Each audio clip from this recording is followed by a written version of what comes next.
आजिर remedy सतरे बहुत powerful. आपण माने घरे यही रेमेडी को तैयारी करंतु आउ एप्लाई करंतु देखिबे 3 दिन भितरे आपण मानकर चुट्टी झड़ीबा समस्या समाधान हो जइबो। तेनु चलंतु आउ डेन न करी आरंभ करिबा आजिर वीडियो। नमस्कार, जय जगन्नाथ। केमिति अछंती समस्ते? मु एमपीजी ब्लॉगर प्रभाती। आशा करूची ठाकुरंग दयारु समस्ते भले थिबे। देखंतु मु प्रथमे नेइची एठी देखंतु मंदार पत्र जानिथिबे हमर चुट्टी पई केते बेनिफिट। मंदार पत्र मात्र आमे 5टी नबा, बेसी नबानी। आउ फ्रेश तैयारी करिवे आउ फ्रेश एप्लाई करिवे। गोटे थर पई मु यूज करिवि, सेति पई गोटे थर पई मु तैयारी करछु। देखंतु 5टी मंदार पत्र को पानी रे भलो भाबरे धोई नउछु, काहेकि ना बाहर धूली मळी पत्र रे लागि थिबो। तेनु ताको कोन करिवे, भलो भाबरे मंदार पत्र को धोई नेबे। धोई नै कि गोटे प्लेट को बाहर करनेबे। बाहर करने साला परे तार जो बुंखी मंदार पत्र रो बुंखी को मध्य कोन करिवे ना बाहर करनेबे। तापरे मंदार पत्र को मड़ी नेबे। मड़ी नै साला परे मझिरु गोटे कट करिवे। तापरे कंची साइज रे ताको छोट छोट एई भलिया ताको पीस करनेबे। वीडियो रे जेमिति देखौछु मोर कहिबा अपेक्षा आपण माने देखिले भलो भाबरे बुझी पारबे आउ जानि पारबे। देखंतु मु काटी नेली। एबे आमे कोन करिबा, गोटे बाउल रे सेई कट्टा मंदार पत्र को रखी नबा। तापरे आमे कोन करिबा, एठी तेल यूज करिबा। को तेल यूज करिया भी निहाती जानिबा दरकार। सेति पई वीडियो को जमा भी स्किप करंतुनु। देखंतु एठी मो मोरा सरिसो तेल यूज करजो। आगो काल रे सरिसो तेल ही सबु लोक माने यूज करथले। फଳରେ सेमानकर चुट्टी जमा भी झड़ू नथुला आ चुट्टी बहुत दिन पर्यंत कला मचमच हेकी देखा जाउथला। देखंतु गोटे चामच मु सरिसो तेल को देकी हाथ रे भलो भाबरे चकटी नउछु। आपण माने हाथ रे चकटिबे, जमा भी चामच रे आपण माने एपट सपोर्ट नउटिबे नाही। आपण हाथ रे भलो भाबरे चकटिबे, जेमति नाळ नाळ टाइप रो हेइ जबो। तापरे गोटे साइड करनबा। आमे एठी नबा आमला। देखंतु ए आमला बा ओळा कोळी आराम से शीत दिन रे भरपूर मात्रा रे फल मार्केट रे आपण माने पाई जिवे। देखंतु मु दुईटा आमला को नेइची बा ओळा कोळी को नेइची। एठी आमे गोटे ही यूज करिया। गोटे यूज करे यथेष्ट, जेहेतु बड़ अछि। जदि आपण माने छोट साइज रो ओळा कोळी पाउथबे ताले आपण माने दुईटा यूज करबे। जदि आपण मानक पाखरे बड़ साइज रो थिबो ताले गोटे ओळा कोळी को आपण माने ग्रेट करनेबे। गोटे थर पई यूज करछे आउ गोटे मनीष पई आमे यूज करछे। सेति पई आमे एतिक ही आमे नउछे। जदि आपण माने अधिक लोकंग पई करिवे तो आपण माने सही अनुसार अधिक क्वांटिटी रो सब किछि जिंस नेई परिबे। देखंतु मो ओळा कोळी को ग्रेट करनेली। एबे आमे कोन करबा, सेई गिना रे ओळा कोळी ग्रेट को दे देबा। तापरे चलंतु आमे नेक्स्ट प्रोसेस को जिबा। चामच टिके भलो भाबरे आको कोन करिया, मिक्स करनबा। मिक्स करने साला परे आमे एठी नबा। देखंतु एठी मु नेइची कॉफी 2 टंकिया कॉफी रो आमे गोटे पाउच को नउचे, सेथिरे दे दोचे। बहुत लोककर कोन हुए ना समय आगरु सेमनकर चुट्टी पाची जाए। एई जदि आपण माने कॉफी पाउडर को देबे तो आपण मानकर चुट्टी शीघ्र पाचिबा को दबो नाही। ता सहित चुट्टी को सिल्की शाइनिंग करबो, ता सहित चुट्टी को मध्य स्ट्रांग करबो। देखंतु कॉफी पाउडर को देकी भलो भाबरे मिक्स करनेली।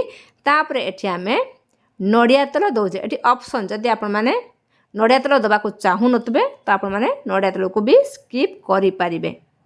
सेई जगह आपण माने आउ गोटे चामच सरिसो तेल को भी ऐड करि पारिबे। देकी ताको भलो भाबरे मिक्स करनेली। तापरे मु नउछ एठी कोळा जीरा।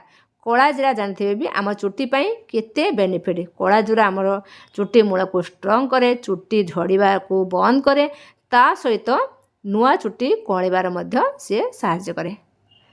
तापरे मु नउछ एठी मेथी दाना। मेथी दाना आम चुट्टी पई बहुत बेनिफिट, बहुत सारा गुण मेथी दाना रे अछि, जहा कि आम चुट्टी को स्ट्रंग करे, चुट्टी झड़िया को बंद करे, चुट्टर डेंड्रफ दूर हुए, ता सहित चुट्टी मूल जिते सब इन्फेक्शन को मध्य दूर करे।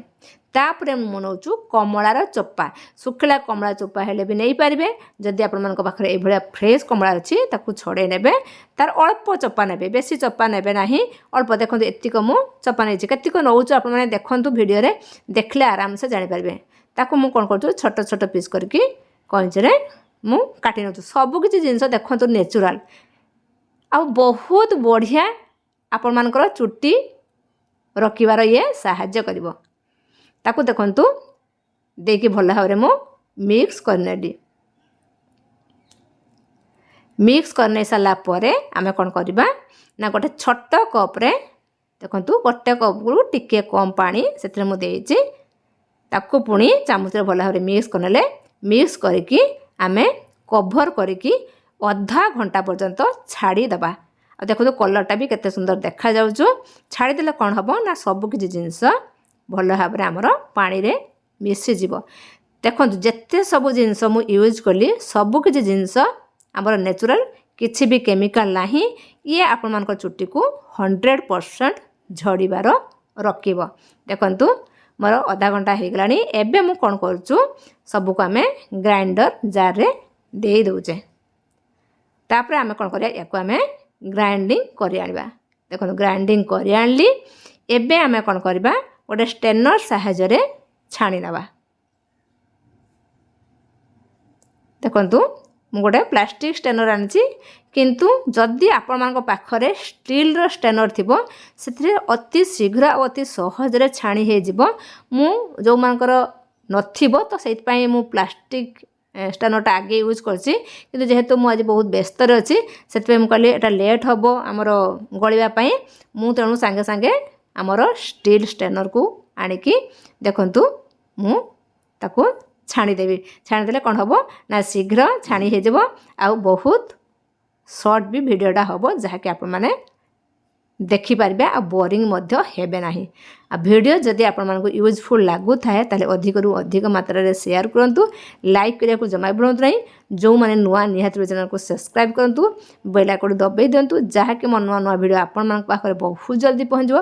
ता सहित को एरिया रु मो वीडियो देखुचंती मते निहात बे कमेंट करि कहले बहुत खुशी लागो, बहुत मोटिवेट लागो आहुरी नुआ नुआ वीडियो आपण मानक पाखु आनिया पई। आ बहुत लेट बहुत दिन परे एई वीडियो आसुची। एकरो बहुत सारा काम थिला, कौन कौन सब काम थिला मु निहाती आपण मानकु पर्सनल कहिबी। देखंतु मु स्टील स्टेनरटा आनिकी छाणुछु जहाँकि शीघ्र मोर छाणी हे जीवो आ परफेक्ट आमर रेमेडी प्रस्तुत हे जीवो, जहाँकि बहुत पावरफुल बहुत स्ट्रंग। आपण माने 3 दिन यूज कले निजे ही निजे रिजल्ट आपण में जानि पारबे आ निजे देखिकी आश्चर्य मध्य हे जिवे। देखंतु मु रेमेडी को स्टेनर साहाय्य छाणी नेली। आ ए छाणीबाटा टिके आपन को टाइम लागो, काहे कि ना नाळुआ हे जाय थाए तो सब किछि जिंस सेति पय टिके बहळिया टाइप रे हे जाय थाए। सेति पय छाणिया पय टिके आपन मन को टाइम लागो। आपन मन जमा भी टेंशन बा विरक्ति हेबे नाही। देखंतु मोर रेमेडी प्रस्तुत हे गला। ये एते पावरफुल एते स्ट्रॉन्ग आम चुट्टी झड़िया को बंद करिया पय आपन माने निजे न करकी निजे यूज न कले जानि पारबे नाही। बिना केमिकल रे पूरा अल्प खर्च रे घरे आराम से आपण माने रेमेडी को तैयारी करि पारबे। चुट्टी को भल भाव रे हमें वाश करनबा। वाश करने साला परे एही रेमेडी को आपण माने चुट्टी रो एप्लाई करबे। जेमिति देखंतु मु एप्लाई करछु भल भाव रे सामना पछ सब आड़े भल भाव रे एप्लाई करनबा। ये एते सुंदर रिजल्ट दबो। आपण माने 3 थर यूज कले निजे ही जानि पारबे।